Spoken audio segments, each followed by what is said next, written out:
La rationalité est une bonne chose.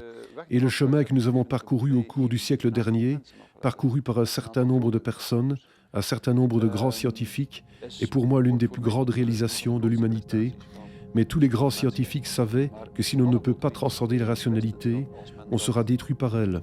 On tombera dans l'irrationalité radicale. C'est ça le problème. Et les gens, en fait, dans toutes les grandes traditions mystiques et religieuses le savaient aussi. Par exemple, les samouraïs savaient très bien que la première phase de l'entraînement aux arts martiaux était une phase technico-rationnelle, où l'élève devait apprendre toutes sortes de techniques rationnelles, mais s'il les apprenait longtemps et avec persévérance, il comprenait, ressentait soudainement ce qu'il faisait, et ce ressenti est une sorte de contact direct avec le réel des arts martiaux, et ça allait très loin. Les samouraïs affirment que, j'en ai fait l'expérience dans une certaine mesure, ayant moi-même pratiqué des arts martiaux, que si vous pratiquez les techniques suffisamment longtemps et que vous obtenez ce feeling, vous finissez par avoir une sorte de conscience très claire de la réalité que vous ne pouvez en aucun cas réduire aux informations que vous obtenez avec vos sens.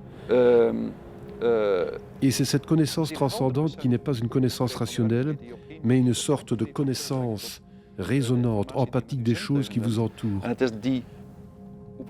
C'est là que nous devons aller, vers une société qui se rend compte que la science, la vraie science, ne nous a pas tant apporté une énorme accumulation de connaissances rationnelles,